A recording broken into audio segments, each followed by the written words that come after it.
Democracy Initiative, on behalf of the Renew Democracy Initiative, we are truly honored to be able to recognize Bobi Wine here today. Thank you, Bobi. President Museveni hakuruno taluwona tugenda kumbuza batya gwe wansokalire His Excellency Robert Kyagulanyi Award girese mu Uganda. Award yaki gwe wansi ngenda kubeera nga mbikunyonyola mu maaso awo, naye nga tetunagendayo nga gwe munankyukakyuka nga gwe omulabi w'eno channel mbadde nkusaba video soko gimpereka like bw'oba omaze subscribinga obwegatte ku mukutu gwe guno. Olunaku olwaleero His Excellency Robert Kyagulanyi byaddala awangudde award ekyasinze okubeera respect mu America naddala kuba democracy fighters osooka bayita political fighters. Ino award ngenda kugikunyonyolako katono. Obadde okimanyi nti nebyaddala abagenerosi ba Donald Trump bonna babaddewo, naye nga oh my god bwe balabye story ya His Excellency Robert Kyagulanyi bonna baasituseewo ne bakola ki ne bamukubira mu ngalo. Byaddala story ya Bobi Wine ibadde very touching era bakulu bwe balabye His Excellency Robert Kyagulanyi nga amaze okwogera story nabo abadde bakompitinga naye ne bakkiriza ne bagamba nedda omusajja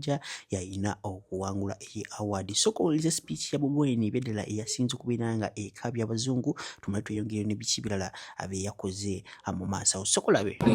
Allow me to use this opportunity to speak about the women of Uganda.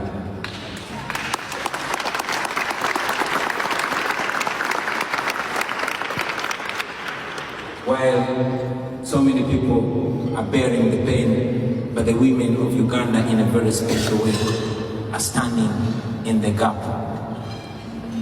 No class, no level is safe, from the woman that sells in the market right to the new First Lady of Uganda, my own wife, who was raided on the 23rd of January, beaten up by more than 70 soldiers that broke into my house, stripped my wife naked as they filmed, and General Muhoozi Kainerugaba, who is the Chief of Defense Forces and son of General Museveni, who is the President of Uganda, tweets naked pictures of our comrades, tweets subjugated pictures of my wife with pride, celebrating that he's winning. But not just my wife, the strong women that go up to paying the ultimate price. Women like my sister, Edith Katende, the wife of the spokesperson of our party, Alex Wamafumbiro, who died a few days ago when the husband was even denied a chance to nurse her and even denied opportunity to lay her to rest. Women like Irene Nachibuka, who was so much of my fan that she had a tattoo of my name on her leg. That was reason enough to kill her, and she was buried.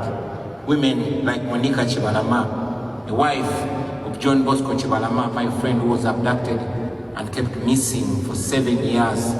The wife demanded for him, refused to give up, until one day she was also found suspiciously dead in her house.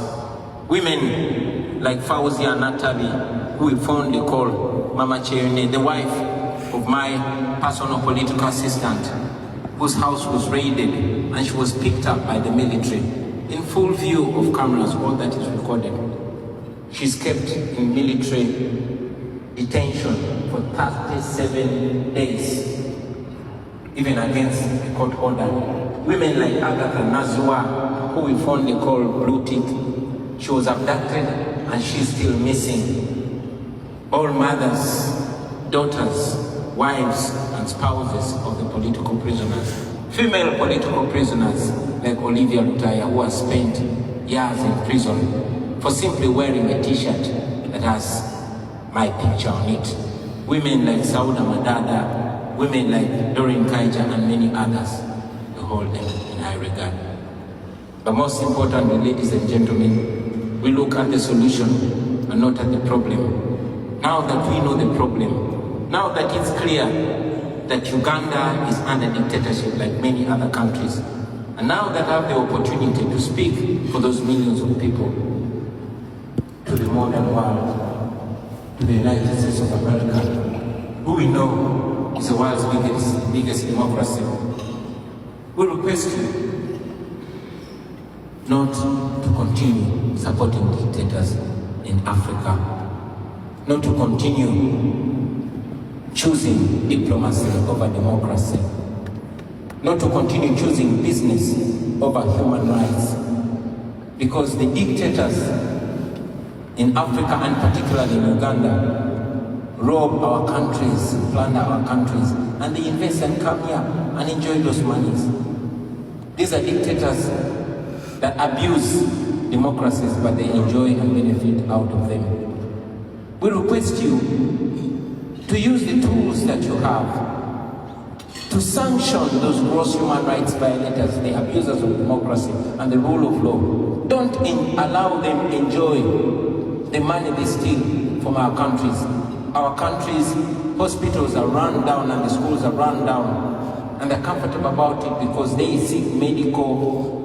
Ndowooza mumuwulidde bulungi ebyaddala omukulu teyakkiriza okutwala amaanyi oba okutwala ki amayinja gonna ebyaddala yasalyotinze banne bonna aba political prisoners. Njagala osobola bipaati eno nga bagimuwa award owandiikawo mu comment section. Congratulations His Excellency Robert Kyagulanyi. I swear I'm not a criminal.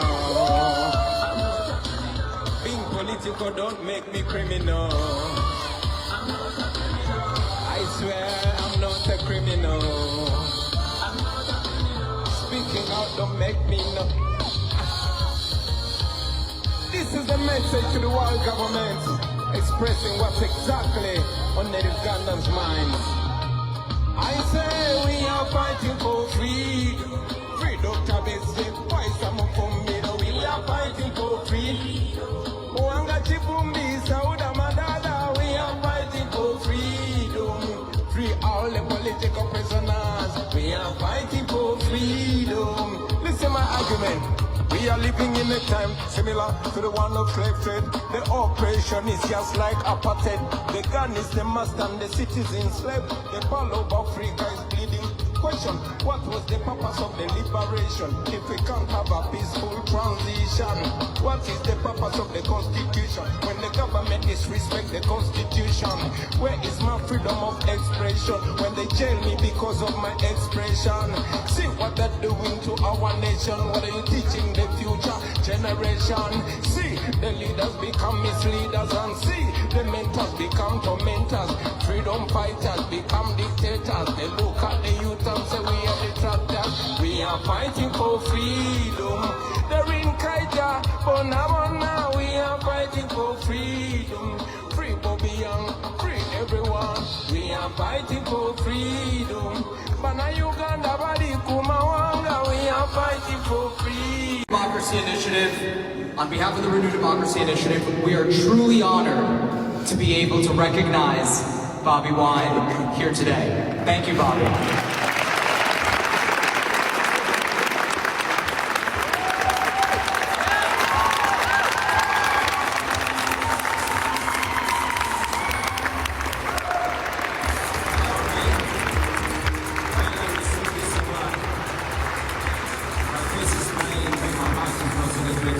I want to dedicate it to all the political prisoners and prisoners of conscience.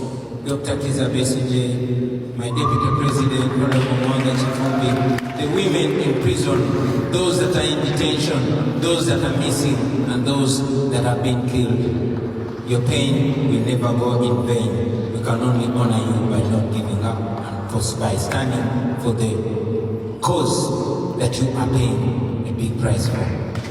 One day everything.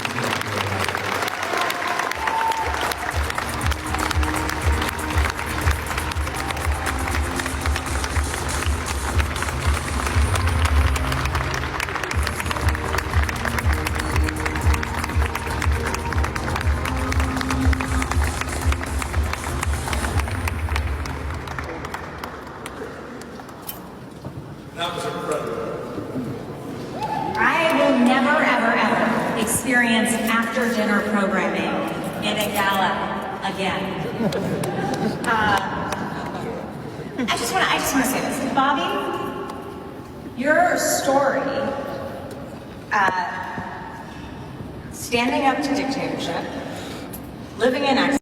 Alright, omu ku aspiring honorables mu B3 mugumu. Oh my god, kyakoze His Excellency Yoweri Kaguta Museveni osaana kubeera nga obyewulirirako. Obadde okimanyi guno omwaka wagusimatuka abawangudde naye awaadi ebyaddala njagala oldies ongambye ono mukyala mutuufu oba ndanyagala okujjukisako tena subscribinga akadde ka gem personalize okateekemu all namba zaffe ziri awo so tukubira kubona inboxing ku WhatsApp beddala ng'onyumiddwa bye tukola ng'oyagala tusupportinga n'akadata namba zaffe ziri 373 ezo no za WhatsApp zokka sokola ezo nomukyala tumale tweyongereyo ng'okyali president wa Uganda nze ngenda kuwanikira emikono gyange ebiri era ndowooza nja kwekwatakwata nkwesonyiwe. Mbadde ndi kuyita mu Protection of Sovereignty Bill 2026 naye nga kyennyamiza ate nga kisesa ate nga kituufu. Abantu be tulina okubuuza mutunnyonnyole muli bannayuganda kuva ddi, bajjajja bamwe baani, babazaala wa mmwe be tulina okubuuza. Mmwe mutandise okudescribinga abannayuganda bwe balina okubeera, balina okufaanana batya. Tukimanyi bulungi nnyo nti bajjajja baffe babaaniriza era naffe twali twakkiriza okubeera nammwe mu society y'emu. Naye ati kati we mutuuse muli you're going extreme like mususse we mulina okukoma. Tukimanyi nti bye muli mukola it is not a mistake. Tebirina mu accident. Just mulaba nti obudde bubakutte. Bino mwali mwabituplaningira dda. Mwali mwabitutegekera dda. Kubanga mu bwongo bwammwe mwalinamu endowooza nti musobola okukeera ne musangulawo Uganda ku map ne muteekawo mwe kye mwagala. Mwalina endowooza egamba nti musobola okumalawo abannayuganda ne mubasaanyaawo mwe ne muddawo wano you occupy this land. Nga temuli okay okubeerawo naffe. Nga mmwe kyokka kye mulina mu bwongo mmwe mulina okubeerawo. Oba mulina okubeerawo in a way that nti ffe tulina okubeera nga tuli ba subordinates, tuli wansi wammwe. Kati mu bwongo kye mukyalina ate ekyo kyabula kyafadda temukyasobola kituukiriza. Nemmwe muli mukyalooza mbu kikyasoboka. Tosobola kungamba nti oprotectinga kitiibwa kyansi nga n'akatono akasembera dda constitution yes tosobola giprotectinga, tosobola giwa kitiibwa, temugiwa kitiibwa, temugirespectinga kubanga constitution ekugamba article 1 bw'ogibikkulako nti amaanyi gali mu bantu. Twakava mu kalulu akabonna 226 abantu ne balonda obukulembeze bwabwe ne balonda abakulembeze baabwe. Mmwe ne muteekawo abakulembeze abammwe be mwagala. Ongamba otya nti oprotectinga kitiibwa kyansi nga ggwe gavumenti yammwe eri mu kutambulira mu fiscal deficit. You cannot facilitate your budget. Temusobola kufacilitating a budget yammwe. All you're doing is to keep accumulating a debt for this country, Uganda. Right now, as we speak, you've done so well to the extent that you've accumulated almost about 130 trillions for the country you're saying, the same country you're saying that you're protecting its sovereignty. Isn't that being insane? Isn't that being insane? Botunulya ku budget yokka 2026-2027 mugenda kuddamu mwewule sente ndala mpitirivu eziri mu trillions 36 about. We tunaviira tunatuukira mu 227 ng'ebbanja letulina nga liri mu almost trillions 16 plus. Lwaki amaanyi ge mutadde ku batuuze, amaanyi ge mutadde ku bannansi okubanyigiriza okubakaabya emisana n'ekyo temugateeka mu kusetolinga debt burden, temugateeka mu kulwanisa ebbanja letulina. You're very drunk with power, like you're drunk with power. Tosobola kungamba nti obulamu bwo entirely oli semaka. Neighborwo yalisa abaana bo, yakulabirira, yakola buli kimu. Abaana bamanyiziza nti okulya tulya wa neighbor. Ne mukyala wo mumanyiziza nti okulya n'okunya n'okukola buli kimu neighbor. kaya to osanze mukyala we ngali wa neighbor ate kati